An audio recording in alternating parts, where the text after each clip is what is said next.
is scheduled, but now we're live.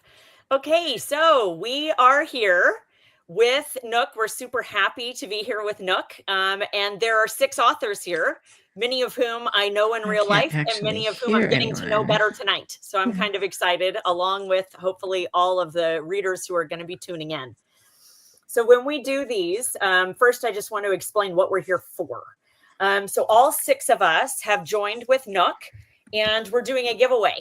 So Nook is going to be dropping links in the comments that you can find to make it really, really easy.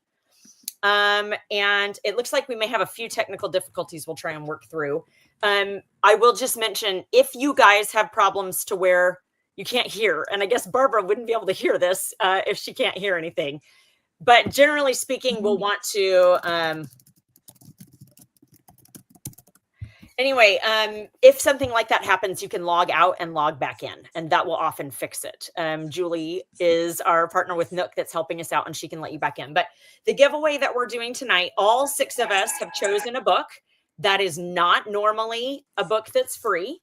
And in fact, my book has never been free. I think some of them are in the same boat. You have only ever been able to buy mine. And all of us have that book. It's full price everywhere on Nook and everywhere else. However, through this giveaway, you can get it for free. All you have to do to sign up for the giveaway and get 6 free books, 100% of the people who sign up for the giveaway get a free book from each of us.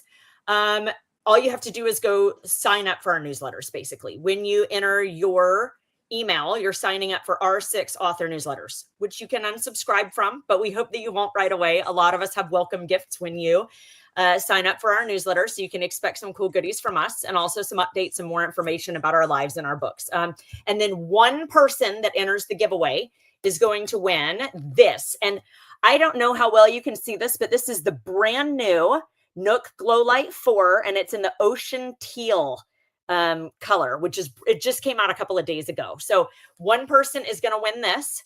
And then every single person that enters gets 6 free books that are all from what authors kind of call our front list, which means the books that we don't put on sale or discount or try to push or promo because they're the best of the best for us. So I'd like to have the chance to go around and we'll kind of go in order because everybody's screens are going to look pretty similar. So we'll start with Rachel. And what we're going to do is introduce ourselves and kind of say, if you have a pen name, this is where you'd share, like my name is blah, blah, but I write under this and this. If you have multiple pen names like Elena, she has so many that she couldn't even put them all in if she used a little slash, then she's going to tell us all of our pen names so we can take notes and write them down. And then we're going to kind of say what we write. But then after that, share some things about you that are new, like I love to snorkel or whatever.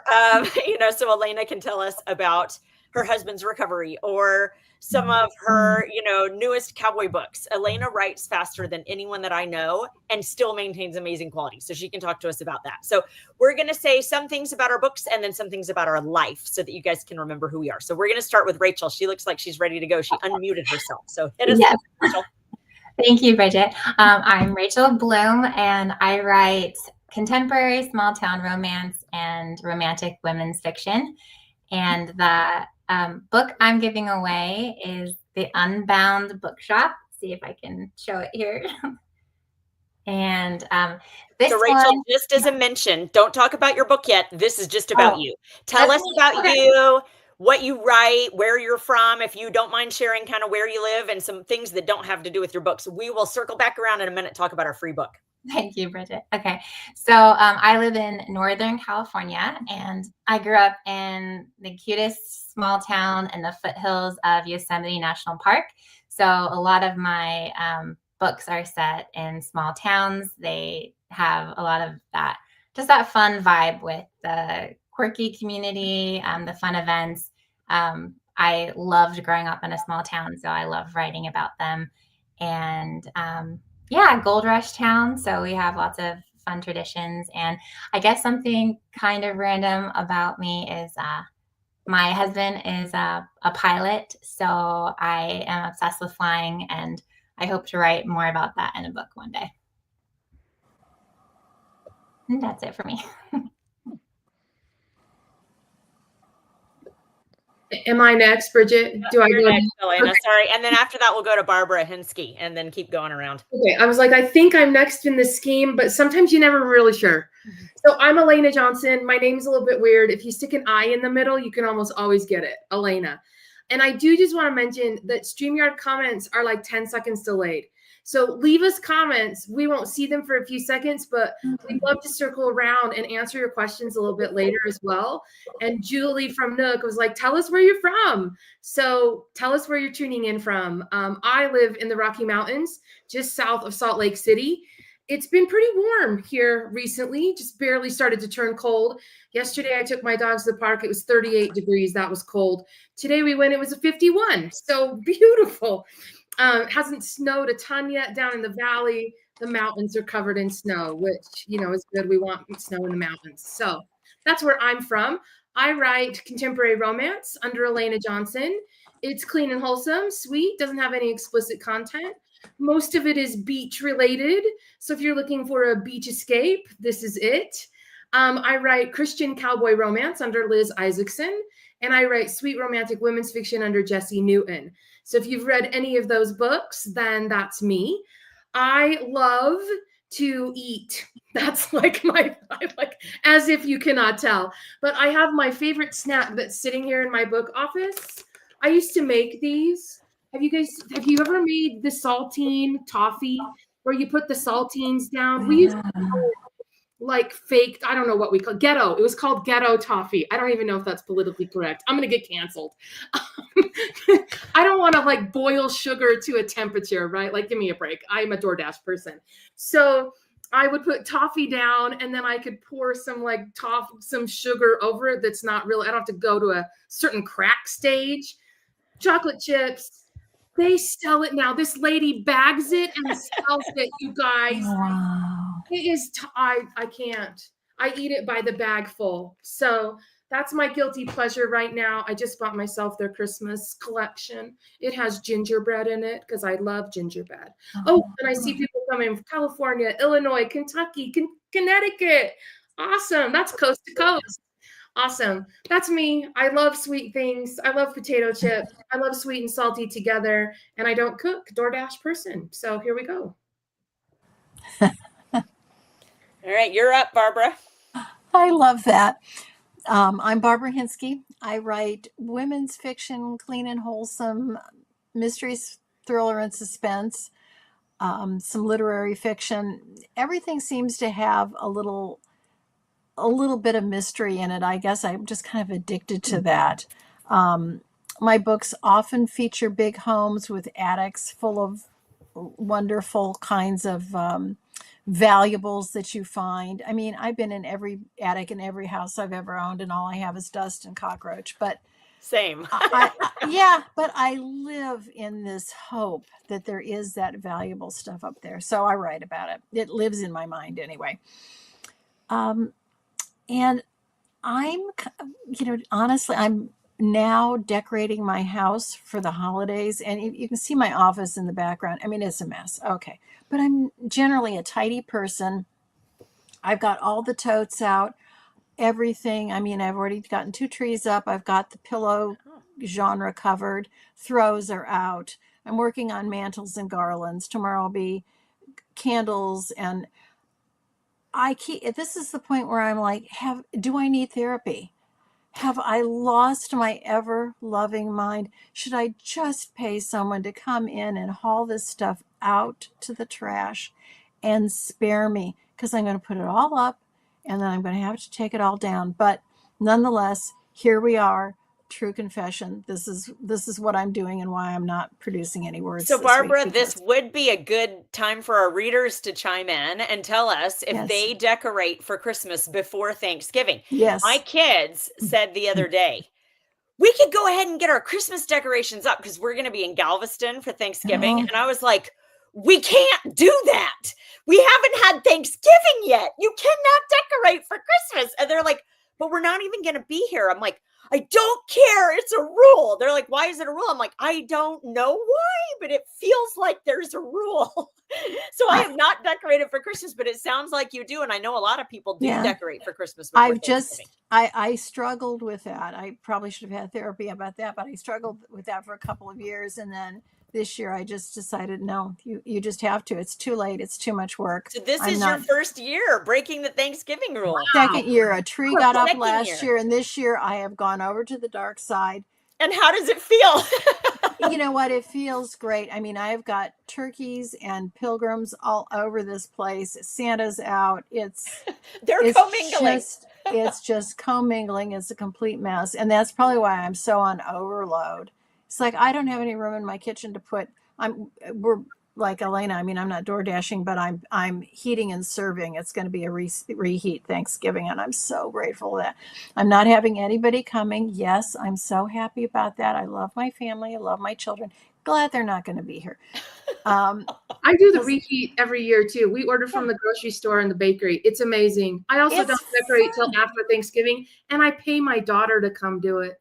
So like, you don't need to pay someone to haul your decorations out, Barbara. You just need to pay someone to come put them out and then put them away. That's a good idea. That is the path of wisdom. I love that. And yes, heat and serve Thanksgiving is delish. Yes. Yeah. Okay. There, Perfect. boy, we a lot of dirty secrets there. I love it. The more dirty secrets, the better, as far as I'm concerned. But I am a major over discloser, which Elena knows. I overshare always. So now we're going to go to. Now, I might be saying your name wrong, so correct me if I am. We're going to hear from Barbara Freevey. Is it Freevey? Am I saying your last name right? Okay, yes. Good. Okay. Another Barbara. The other Barbara. The other Barbara. Yes, I live in Northern California as well. I'm kind of a California girl. Grew up in the southern part of the state and then moved north and got married and never left. I'm cooking Thanksgiving from scratch, turkey, the whole thing, for about 10 people. So we are thinking about putting up the Christmas tree before that, but that hasn't happened yet. So Both the Barbaras might be rule breakers this year. I don't know. Yeah, it is funny how it still hasn't moved from my house as being the house of the holiday festivities, even though I have grown children now. So far nobody wants to take it over. So I'll just keep going, keep doing it. I need you to talk to my mom, because I've been hosting Thanksgiving for 15 years now. So I'm going to need her to take it back. I know. I've been hosting it for a long time too. I think I got assigned something early on and it never ended. So that's pretty good. But other than that, I'm not a super decorator person. So I don't have that artistic bent for, the little knicky-knack. So we'll get something up in the next few days. My husband was out getting something on the front of the house with somebody who had a sign that said, "We'll hang your Christmas lights." So hopefully that's going to look good. And I didn't want him on the ladder, so I was happy about that. But other than that, I just been writing. I also I'm a tennis player, pickleball player, do aqua fitness. So I'm kind of, I like to be a little bit athletic because I do so much sitting when I'm writing that it's fun to have like something during the day to get outside and get some exercise. And usually has to involve a game of some sort because I don't really like to just exercise. If there's a ball involved, I'm there, or a pool. Do you play with the same people usually, or how do you find someone to play with? I'm kind of a team of ladies, and we're not going to Wimbledon, but it's pretty competitive. So in fact, some people play like they're going to Wimbledon, but other than that, it's kind of a fun way to get your competitive juices out. So that's always fun to do. Oh, and what do I write? I write contemporary romance, written a bunch of series, generally kind of mid-heat level, and then some sweet romance as well. I also write mystery thrillers that are standalones and romantic suspense. I think they're really all me, all my voice, just a little bit more mystery in different versions of me. But that kind of keeps it interesting over the years of writing. So that's what I do. That's awesome. How many books do you have out now, Barbara? I think I'm around 90, which doesn't seem a lot compared to some people these days, but well, only compared to Elena. Compared to everyone else, that seems like a lot. I've been writing for a while, and back in the day, I worked for publishers, and they kind of slowed you down. So they couldn't put out, 5 books a year. So I think I was a little bit slower earlier on than I am now, but I generally put out 4 books a year now. You threw from the the training different wheels genres. away and started putting out Yeah, I more. always wanted to go faster than they would let me, but now it's kind of fun to be able to do that. That's So, great. All right, yeah. Kirk, I think we're to you. Now I should introduce Kirk because he's our diversity choice. Right. We largely have only women in Bridget's Bridget's Snook Chats. And we were like, you know what? Let's invite a guy. And I told Kirk, you'll be the only guy. And he's like, that's fine. I'm okay with it. So Kirk is a good friend of mine. Welcome, Kirk. Why don't you tell everybody here a little bit about yourself? Thank you. My name is Kirk Murray, and I do not have 90 books like Barbara over here. I have 8. I live right outside of Birmingham, Alabama, in a town called Mountain Brook. I grew up in Georgia. I write clean, contemporary, small town romances, kind of in the same vein as uh, Gilmore Girls or Sweet Magnolias and your favorite Hallmark movie, If They All Had a Baby. That is my books. And some random things about me. Let's see. I decorated my Christmas tree right after Halloween, the day after. I woke up. Major rule breaker. So weird. So I woke up and I told my wife, I just made some coffee. I was like, you know what? I want to clean the house and put up the Christmas tree and listen to Christmas songs. I have no idea who I even was or what came over me. But we did that. I mean, she could put up the tree, but, I wanted to. She's not very good at any of that. So yeah, I'm one of the early Christmasers. Another random thing, I like I fet, so I do that competitively. I work out like Barbara. Hate working out though. I just do it because I don't know. I just do it to feel good. Um, Another random thing. Let's see. I think Elena. I don't think Elena would mind me telling the story, but when I first got into writing romance, I was trying to figure out sort of what genre I was going to write, and I found this book called The Island House by Elena Johnson. I read it, loved the book, and then I saw her speak at Alexander Torres Inkers Con. I think this was 2022. And I don't know if you even remember this, but we were in an elevator together. And so I don't remember this. So keep yeah, going. you totally don't know. Okay, so we were. I was totally starstruck by Elena. I was like, "Oh my gosh, it's the Elena Johnson." We're in the elevator right now, just me and her. I could totally just say something, and so I was like, "Okay, keep it cool. Just tell her you like her book, you like her talk. She's inspired you."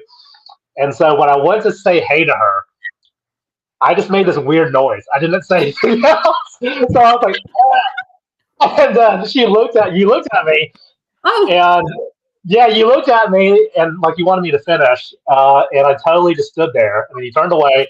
You got out of the elevator. I was like, "Yep." So I'm totally a creeper now to Elena Johnson.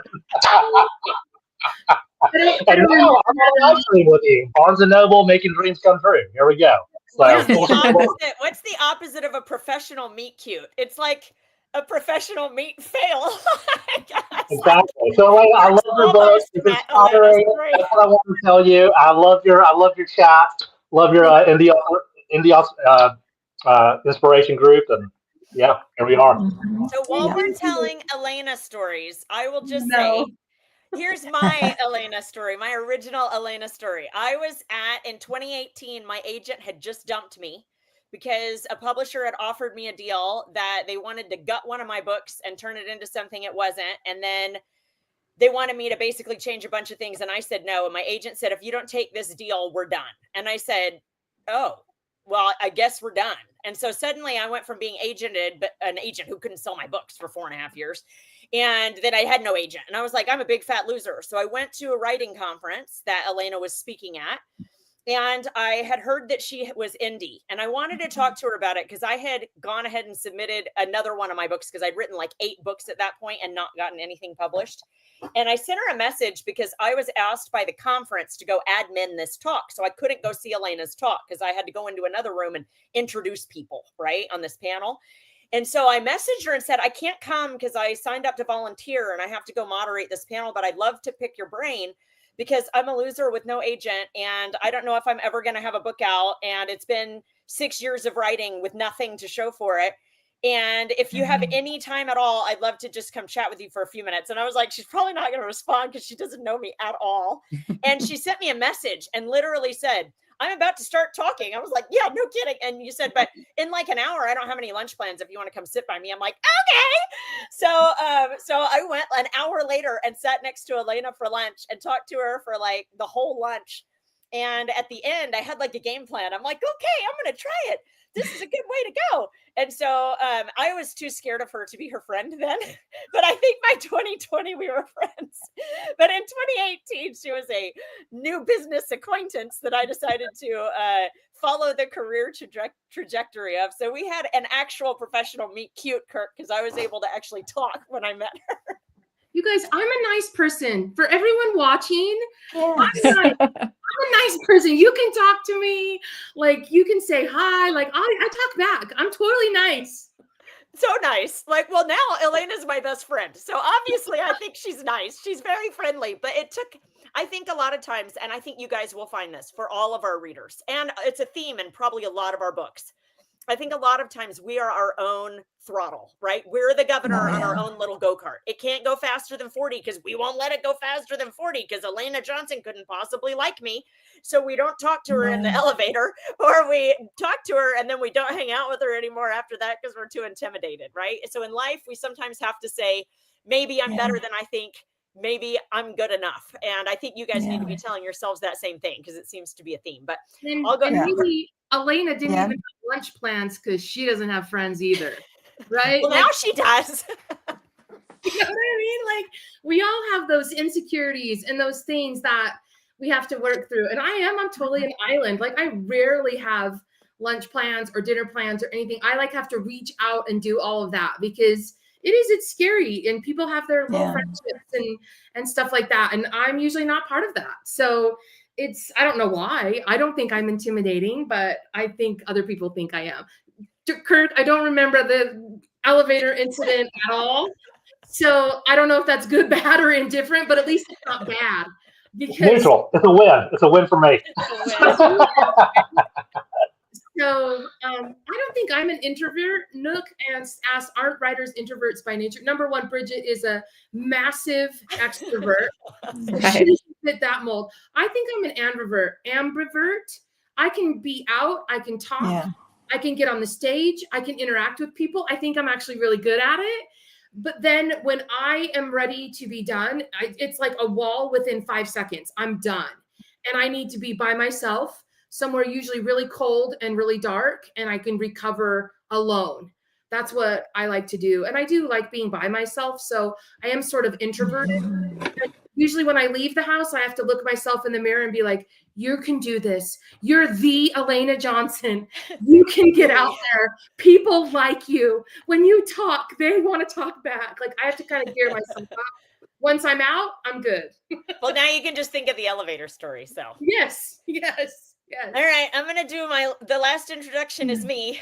You've heard too much from me already, but I'll just say that I live in Houston, Texas. I saw some people saying in the comments that they were here in Houston. It has not gotten cold here at all yet. My horses are fine with it. I have 10 horses, 5 kids. I have 5 dogs. I basically run a zoo. I have 2 cats and 35 chickens.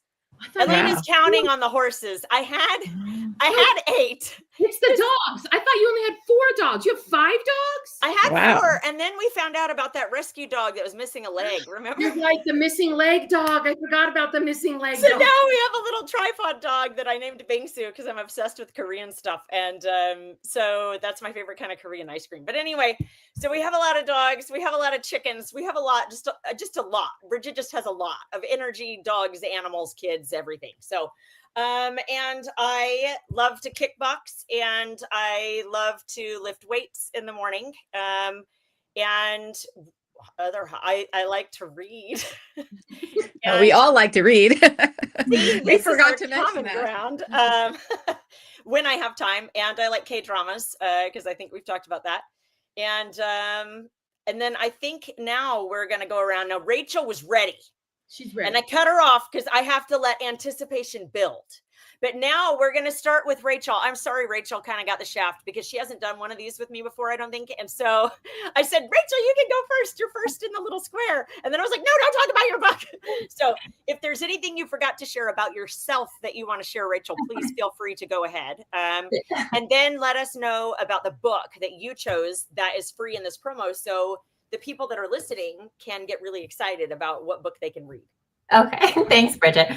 No, it's good. I don't mind being short and sweet over here. I am just happy if I can string 2 words together.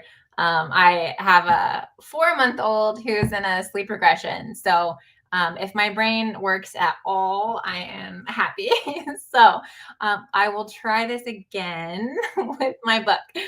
So the book I chose is The Unbound Bookshop. And Rachel has got the most gorgeous covers. Oh, like I literally look at her covers and I'm like, oh, they're all so pretty. And So that's another pretty cover. I signed up for our giveaway so I could get Rachel's book for free. P.S. Oh, that's like, sweet. I was like, a bookshop on a boat? Yes, please. So I ran right over, and I know Nook just put the link in the chat there, wherever you're watching. So go find that link and enter our giveaway because these books are amazing and you're going to want them. All right, Rachel, back to you. Thank you. That was really sweet. I appreciate that. Yeah, the idea came to me when I was watching this YouTube video. For some reason, I love documentaries on things, and I was watching this YouTube video on this very posh lady who restored a vintage sailboat and then did these gorgeous tours on the East Coast where everything was vintage inside and just beautiful. And I basically just pictured this vintage sailboat with a bookstore inside of it. And so I modeled the story around that. So it's contemporary, clean romance. It has second chance romance and enemies to love. And then, of course, the bookshop and an adorable dog. I love having animals in my books, too. So, yeah, that's about mine.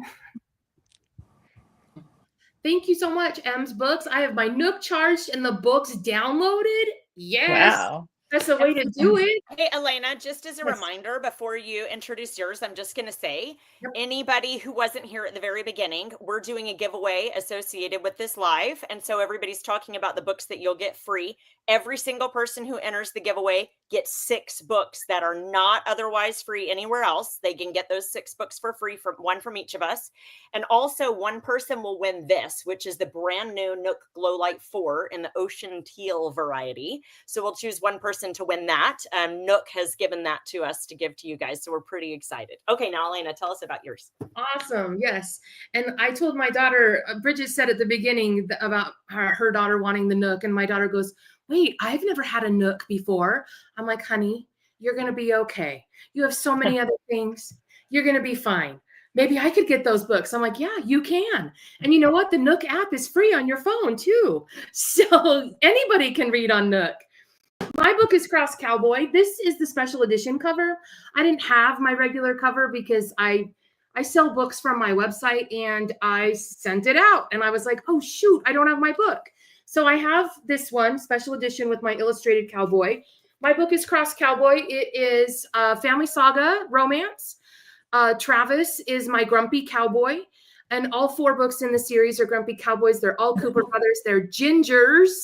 So they have the red hair temperament. And the woman that he gets with, her name is Shayla. And he's actually accused her of stealing her business from her best friend in the past. So they don't have a great relationship. And he's super grumpy and cross and will say anything. Hasn't had a girlfriend for longer than 4 months ever. But he sees her again and he really likes her and he really wants to try again. So he consults with his sister. I love it when cowboys consult with their sisters. I write that a lot in my books. And he says, look, how can I get Shayla to go out with me? There happens to be a fall ball in town, so it's still fallish time. And he asks her to the fall ball. And she decides to go with him and give him a chance. And the witty banter and the small town drama and the brother saga, from there they fall in love. That's my book. Now we're to you, Barbara. Barbara 1, Barbara Hinsky. Are you ready? I am ready. All right. Those both sound so good. So my book is Guiding Emily. With the cutest dog. Isn't that a sweet dog? Yes, the dog. I remember now. I was like, oh, I need Yeah. that too. Yeah, the dog.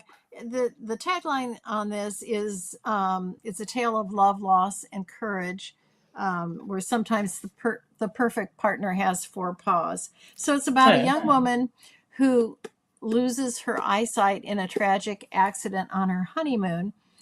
And there's that plot line as she regains her independence through, training and stuff at the local blind institute. At the same time, there is a guide dog, Garth, who is a puppy when it begins, and he goes through his journey to become a guide dog. And spoiler alert, at the end of the book, the romance is those two come together. It's the first in a series. There are 6 in the series now. Got the idea when I toured the Foundation for Blind Children in Phoenix, Arizona, which is near my home, and was so moved by everything I saw there. That foundation treats children up to 105. It was like a divinely inspired idea just dropped in my head. The whole plot. I knew I included the dog plot arc because otherwise this would be a kind of a hard, heavy book. The dog lightens it up. And in my research, heavily researched book, I've talked to hundreds of blind people and blind people who use guide dogs. To a person, when I ask about their relationship with their guide dog, everyone reports it is closer than any human relationship they have. So it's a profound thing to write about. It's a fun book. It's having a moment because it's just been translated into French as Emily's Eyes, and gold lightning struck me, and some French bookstagrammar is loving it. So it has just taken off in France, which I love. I'm sort of channeling that French book tour, it's somebody else's nickel, but that probably ain't going to happen. But we can affirm that. At any rate, that's what happens with Guiding Emily. Oh, and it's a Hallmark movie too. Oh, And they still. That's so nice. Is it the same name? It's the same name, Guiding Emily. They still try. It aired first in 2003. They still air it every couple of weeks, and I am very proud that it is the most watched Hallmark movie in the history of Crown Media, which goes back. That's so cool. Great. Years. So that's what that is. That's it. And you guys can get that book for free. For free. Yeah, and it's never free. Never free. Yeah. that's awesome. I see you wear glasses, Barbara. Can you see well, or do you feel like you don't see well? I mean, not that you're gonna be blind, but like I'm totally blind. I can't see anything ever. Right. Yeah. I'm like you. I'm fairly legally. I'm not blind. But I am visually impaired for sure. Sure. I'm almost legally blind. Like my eyesight is so bad. So like, walking around at night or anything like that, I can't see in the dark. Even with my glasses, I don't like driving at night. So I love stories that sort of have this disability representation, especially if it's one where I'm like, oh, that's me. I can't see. Right. Well, and I can't walk across a dark room or any of that. That's one thing I'm so proud of, is that I get weekly emails from newly blind adults telling me this book has given them hope, and from people who are losing their sight to degenerative diseases or whatever, telling me that this book has made them less afraid. Oh, good. So, I'd love to hear that. Yeah. That's awesome. Thank you. That's amazing. So on a lighter note, I hate to, but it's not a heavy sad book. It's not heavy sad. Good. That sounds like an awesome and amazing story. So, and I wanted to remind people too, like Elena said, because a lot of my readers say, well, I don't have a Nook reader, that the Nook app will work just perfectly for you. So you can get all these books to read, which would be great. So this is my book, Always With Me. And this is a first book in my small town romance series called Whisper Lake, which is set in the Colorado mountains. And it starts with a runaway bride So you can kind of maybe picture Richard Gere and Julia Roberts, but not really Richard Gere. Maybe Julia Roberts. And it's also a second chance romance. And they have a real, meet cute at the summer camp where they first met and had their big teenage crushes. And she winds up in the water, of course, because the pier collapsed. And he winds up trying to save her, which he might not want to do because they really have kind of an enemies to lovers vibe. They had kind of a bitter parting back when they were teenagers. So it's kind of got all the great elements of the small town series. I also love the Gilmore Girls, as Kirk mentioned. So I think sometimes it's that same audience, that small town. This is about a group of friends, and then there's family stories. This one also has a little mystery about her past, because I love to write family mysteries in pretty much every single book I write. So there's always like a little puzzle to figure out, a little bit of uncertainty that goes along with the romance. So yeah, it's a fun series, and there's 7 books currently in the series, and this is the first one. So if you like those fun tropes of romance, hopefully you'll check it out. And I just want to chime in and say, I read this series by Barbara. It was the first series of Barbara's that I read. I read this first book, and it's not that I don't read through series, but often I read a lot. So I'm reading a lot of different genres, a lot of different authors. And I read it and I was like, well, I have to read the second one. And I rarely read a whole series. You guys, I read this first one. I read them all. Oh, thank you. Love that. Barbara is an amazing writer. Her small town stuff might be because I love Colorado. I love mountain stuff, but it was gorgeous, gorgeous series. You'll love it. Oh, So thank you. Get it and read it. Yeah. I think you're up, Kirk. All right. So I chose Since the Day We Kissed. I'll hold it up here. Aww. It is the 3rd book in my Hadley Cove Sweet Romance series that is set in a fictional town right outside of Savannah, Georgia. That's where I lived for a long time. So it was really easy to write that setting.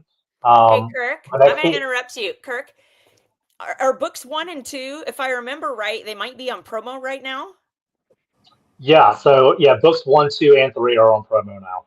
So book 3 you can get for free, but book 1 and 2 are a pretty good deal. So when you're listening to him talk about this, Nook readers, you should go check out books 1 and 2, because this would be a good time to grab those while they're not full price. And then you can get book 3, which is not normally free, for free.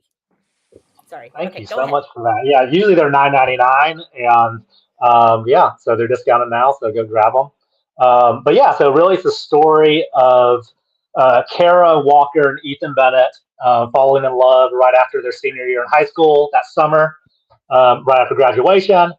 They have an intimate night together on the beach. It's very wholesome and clean, though, so don't worry about that. It's not going to be graphic, I promise. And he is supposed to call her the next day, and he never does. And so he disappears. He is gone, and he comes back to town 22 years later. I won't say too much about it because I don't want to give it away, but there's a lot of mystery and drama that unfolds on both sides. And then there are secrets on both sides that have to get revealed for them to eventually come together for their happily ever after. So that's the book. Kirk, why don't you tell us just a little bit about the series to give us the framework? Yeah. So are they all independent standalone? Are they connected? How does the series fit together? Yep. So they're all standalones in the same world. There's different MCs for every story. It's all dual perspective, alternating perspective. And all the female protagonists are all friends that you get to sort of learn about throughout the series. Didn't intend for it to be that way. And then it just ended up being that way after I did my, started doing outlining, and then it just didn't work out. And I was like, man, I'm just going to let this thing run. And I was trying to think of what the inspiration was for this story. And I cannot even remember what it even was. Everyone was very specific about it. But I know in my process, I outlined so heavily for my first novel. And then after that, I just started not doing it. And it turned out much better. This is actually my second highest rated book. And so I love it. It was really difficult to write because you're this story specifically, just because you're telling the past story of when they're 17, and then you're telling the story now when they're in their 40s. and you're sort of keeping those timelines together. But yeah, super fun to write, and yeah, go check it out. That sounds great. All right. Well, now we're to me. So I will just say that my book that is free came out earlier this year. Mine is not a romance. Warning, not a romance.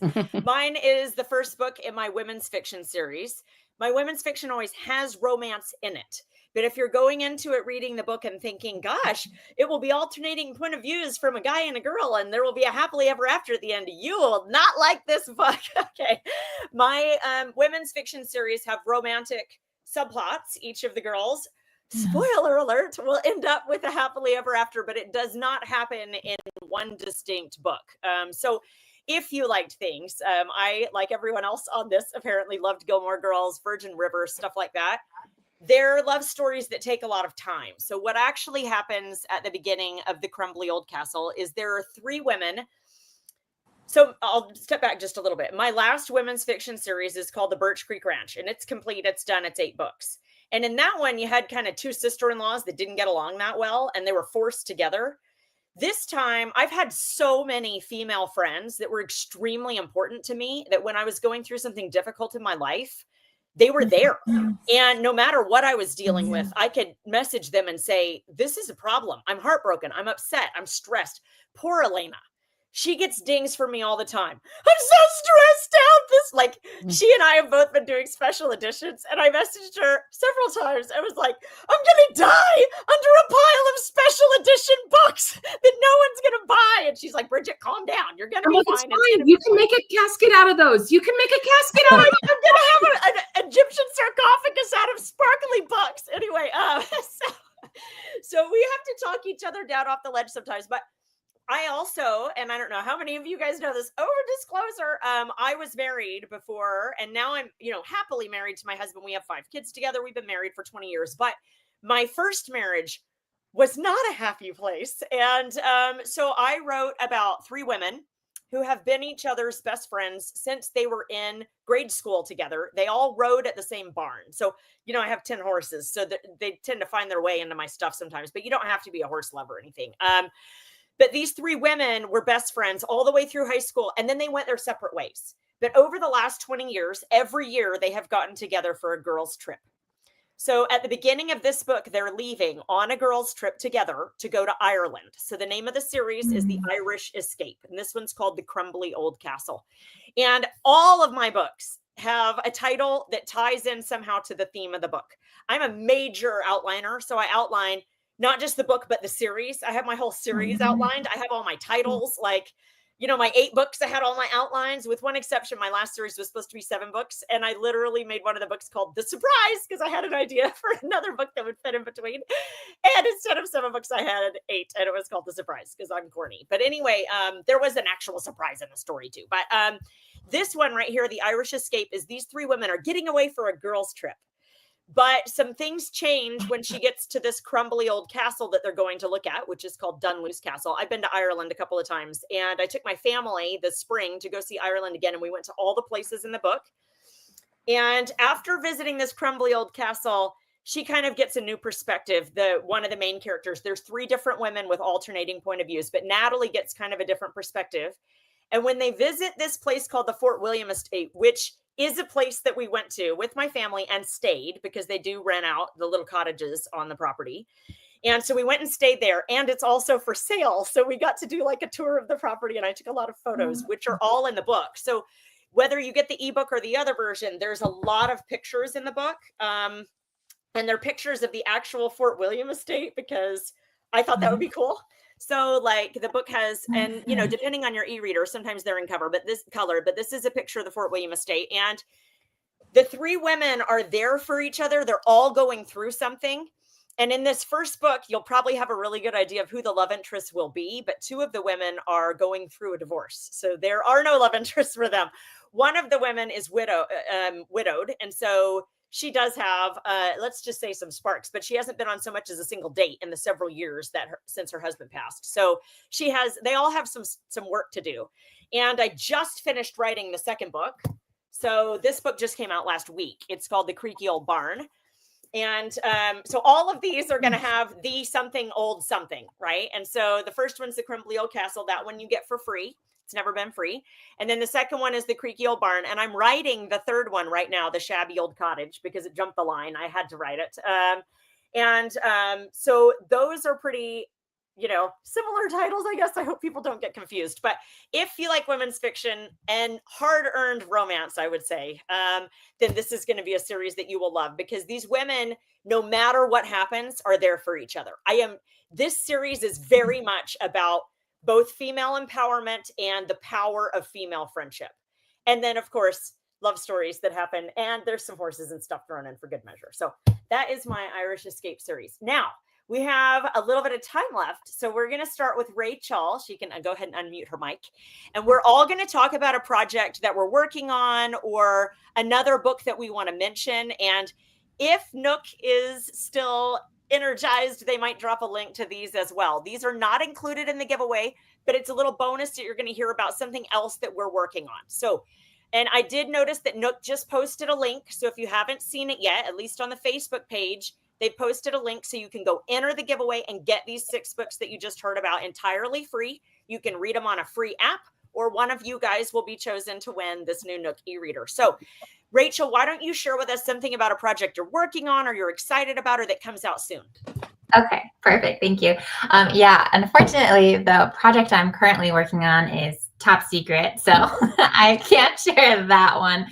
But I did want to let readers know that in the series for the book that I'm giving away for free, so it's my Blessings Bay series is what it's called.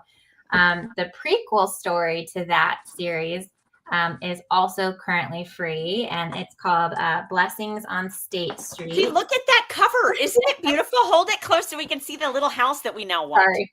It's so pretty. I love it. Yeah, and this cover is extra special to me because the house on the cover is a real house. I got permission to use the photo. And the whole story / series was actually inspired by this house and the reader who owned it.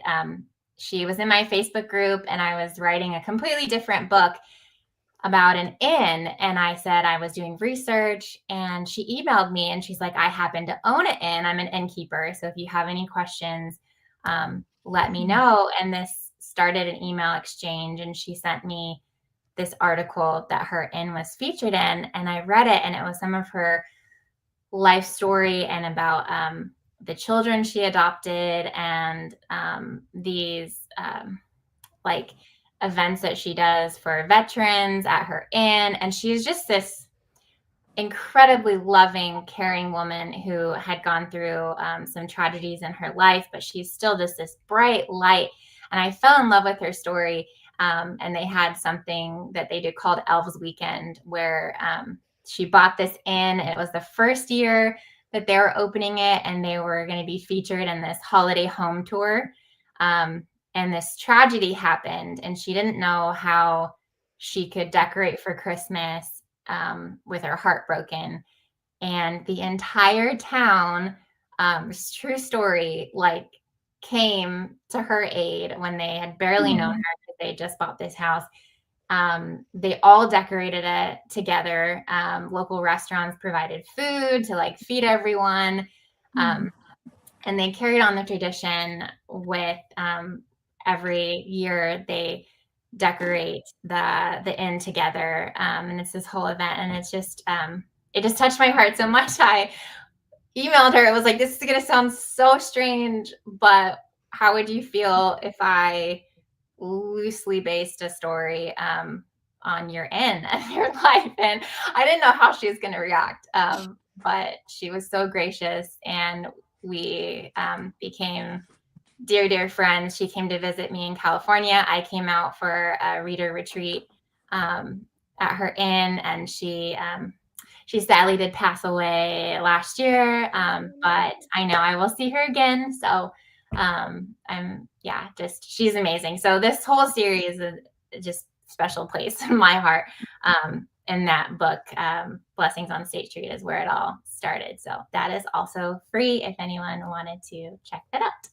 And I don't know if anyone's noticed, but Julie did put the link for that other one, The Blessings on State Street, in the Thank you. comments, so they Thank can go grab that. Nice. I appreciate that. I'm still muted. That's awesome. I don't do stuff like that. My stuff's so superficial. So like compared to like blind people and the Deaf Institute, I'm like, I wrote some grumpy cowboys in the coastal bend of Texas. I'm really struggling with this question. I finished an Elena series this year, and I finished 2 Jesse Newton series this year. I'm in deep in 3 Liz Isaacson series. We're talking like book 13. I'm writing a book 10 right now. And another series is B12 coming out next year. So Liz is super deep into her series. Elena and Jesse have finished their 2.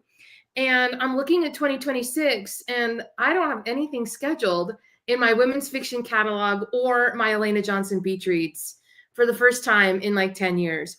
So I don't really know what I'm working on. I'm like, I guess I'm going to be like playing the field. I'm going to figure out what I really want to do. What I really want to do is I want to write a sort of, I don't want to What say, Elena really wants, what she really, really wants. We're going to start singing now. you're just going to start singing that. And I don't know if I'll put it under my name or not. And it will still be clean. It won't have explicit content in it, but I definitely want to write something a little, I'm going to use the word grittier. I don't want to use the word dark because dark implies certain things, right? And I'm not going to write a dark, but I definitely want to write sort of like anybody who watches Only Murders in the Building, just the setting part, this sort of closed setting of this really exclusive building, urban setting, big city, billionaire who owns it, and his, mousy secretary, sort of grittier, darker. He's disfigured. We don't know why. That's what I want to write. I want to write a trilogy with cliffhangers and have it be the same couple for all 3 books, which we don't do in Sweet Clean. We have standalones. I don't know. I feel this itch to do something else. And I really like doing that. I've written novels in verse, and I wrote a novel in verse to stretch myself and learn new skills. This past year, I've been writing Insta-loves. I've been writing romances in 10 to 12,000 words instead of 100,000 words. I did that to keep growing and keep learning and keep my craft up. And I feel like this sort of dark, gritty, urban, which I don't write. I normally write small towns, beta heroes, cinnamon rolls. I kind of want to write something a little bit different. And so I'm looking to do that. I have a cowboy I'm finishing right now. I have another cowboy I have to write next month. I'm just going to say, Elena, you could try fantasy again. I could try fantasy again. You could come join me over here. Bridget, I don't know how you guys write fantasy. It is so much work. You know what I can do is I can say the billionaire walked outside and it looked like it might rain. And everyone knows what that means. If I have to make a world, then I have to come up with a magic system. And does he need wheat bix to feel better? Like I don't know how to, I've done it. It's so much work. My hat's off to all fantasy writers. You work a lot harder than I do. So I don't know, but I think I'm going to try this. I'm going to write first person. I normally write third. I'm really looking to grow again. I feel pretty stale in my writing and my storytelling. And I would love to break out of rom-com and out of beach and write something that's just going to help me with my craft, help me experiment and get better. And then I can come back and do other things as well. But I have found personally, I've been in this industry a long time, almost 20 years. When I feel this sort of need to do something different, it's because I'm stagnant in my craft and I want to be an amazing storyteller and a good author, and I need to explore and expand. So I think that's what I'm going to do in 2026. That is very exciting. I'm excited. Also, Rachel, your little baby's so cute. Hi, baby Bloom. Okay. All right, Barbara, I think we're to you. Okay. And Elena, you are the icon you are because of the things that you've just said. And I wrote a book in verse, and I'm going to do this. I cannot wait to read your next. I think that's wonderful because there is a need for grit without being dark. Yes. And without being, and that's so good. So I'm going to start writing the 7th book in the Emily series next year. This is the second book, which you can get on Nook. Obviously, the one I'm going to write isn't there yet.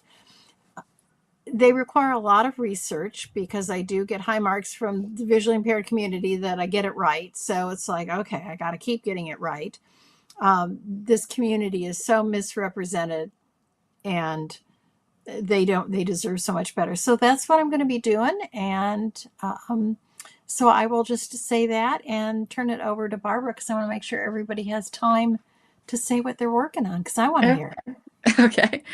Yeah, I also like to write, as I said, in different genres. So I'm working on a standalone mystery thriller titled "Is Anyone Listening?" And it's going up for pre-order this week because I just got the cover. So it's not up yet, but it will be. It's going to be I'm just going to usually I do long pre-orders, but I'm going to kind of drop this one right on January 1st. So I think that'll be fun. And I Barbara, also, I'm going to interrupt you. You have the best titles. oh, Nothing thank you. like a heart. When I saw that, I was like, I kind of hate her. I know. But I really love that title. I know. I really What searched for the What titles. did you just say? What did you just say the title was? Is anyone listening? Is Question mark. anyone Yes. listening? I'm in. Yeah. I want the thriller. Right. Yeah, okay. Yeah, it's going to be it's kind of a psychological thriller. It's about a podcast these three women start called Wine and Crime, and they wind up investigating a crime that kind of touches close to home. So I think it'll be fun. So that's what I've been working on. And I also wanted to mention I have an Ocean Shore series. Here's another cute title, Blame It on the Bikini. And that just came out. It's my most recent one in my Ocean Shore series.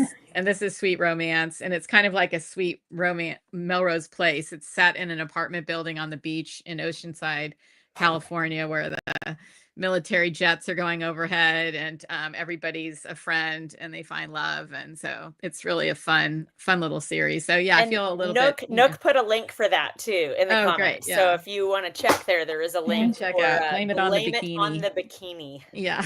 So that's what I'm doing. Go ahead, Kirk.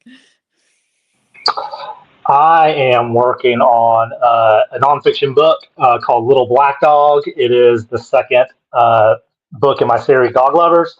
The first book is this one right here. Has my dog Spartacus on the front. It's just kind of my life story with some of the animals in my life. And then this is him. I've had to block them in the other room because they'd be menaces on the live, but I don't know if you can see him, but that's him. He'll have his own book too. So that's what I'm working on. And then just working on some film pitches. I just finished my series, my Hadley Cove series. This one is the next book in the series, book 4, and this is like in the early stages. So this got approved for pre-scripting by producer. So we're working on that. I have been approved before, and it never made it through. So I don't have my hopes up, but love that this made it through. It is called Since the Day We Wished. This is also on Nook as well. And then I am working on a Christmas series. I thought about extending my beach series, but there's only so many ways you can describe the ocean. And so I just switched it up. So it is set in North Alabama. It's just going to be very feel good. Virgin River, Gilmore Girl mix. And so super excited about that. And then that first book in that series, The Christmas Angel, will be coming out right before Christmas. Awesome. I hope your scripting and stuff goes really well. Get Yes. your hopes up. Get them up. Okay, you'll Me be so too. Me too. I hope so too. We'll see. I try not to get my hopes up. The first 2 times, it was like, oh no, it's too dramatic. So this book's a little bit lighter than the other books in the series. So we'll see what he says, and if not, I'll move on to someone else. I mean, you're on the map now. That's what I was told. Sony bought my Shiloh Ridge series, and they couldn't sell it to a production studio. And so I was pretty disappointed about it. But I was like, you know what? That's okay. We made it all the way through all these other steps. It's totally fine. And I have a film writing friend, and he said, you know what? Often he's sold lots of scripts. He's like, now they know you. Maybe next time. Maybe next time. Maybe next time. So fingers crossed. That'll be awesome. I hope it goes through for you. Well, I know you guys have like movie deals in the mix and stuff, but I've had readers say that they want mine to be made into movies. So there you go. And it'll happen for you too.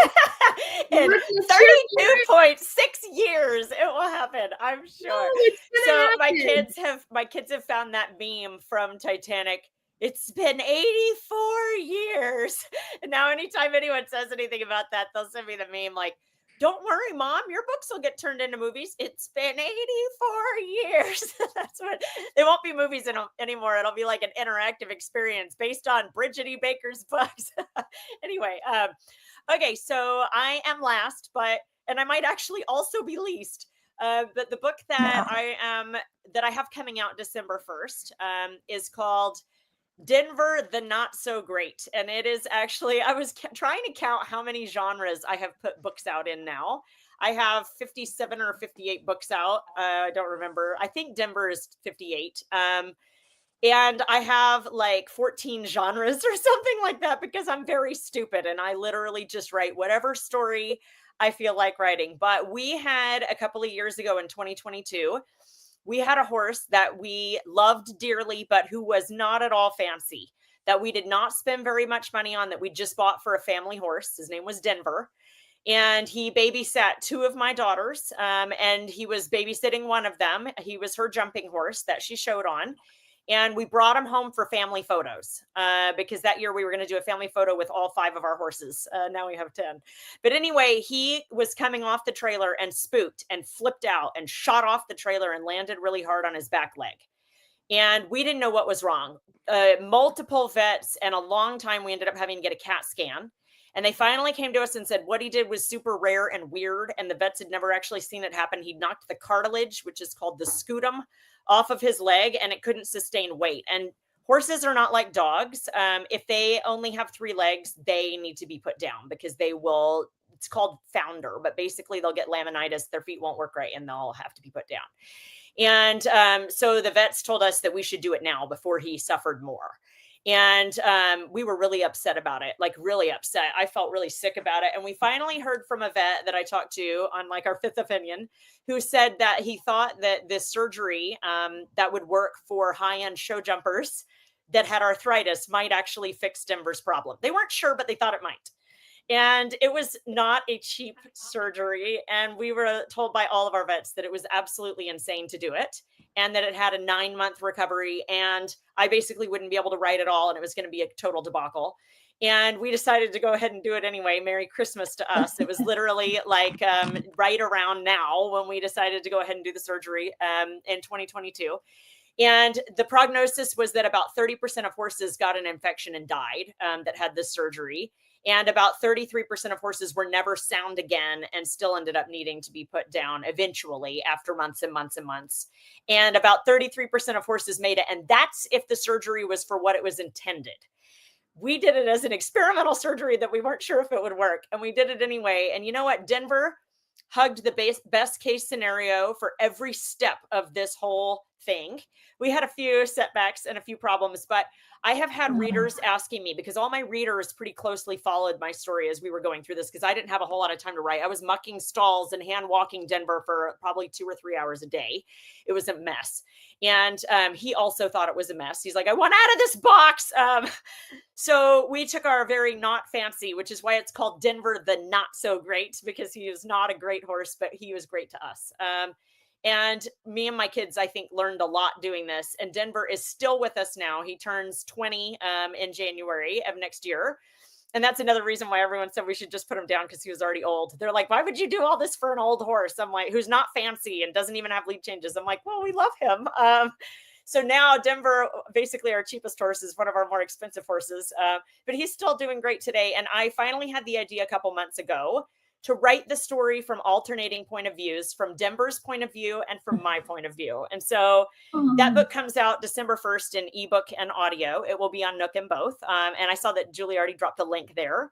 So you can pre-order it if that sounds interesting to you. It is not a super long read. For me, it's quite short. It's only 50,000 words, which I know can be a normal novel length for some people, but mine are usually over 100,000. So it's only about 250 pages. But anyway, it has a lot of photos. So even if you just get the ebook, we filled it with photos because it's a true story. And when I was when we started showing Denver, I had to look up all of his history and talk on the phone for like 10 hours to other people. So I was able to write kind of Denver's past, which I thought was interesting. So all my readers that have already read it in advance said it made them cry, but in a good way, not in a bad way, because Denver did not start out with the easiest or happiest life until he found our family. And so I think it's kind of it's a romance between a family and a horse that loves them, that found the perfect fit for him, even if he wasn't perfect. So that is Denver the Not So Great, and it will be out December 1st in my 14th genre or whatever.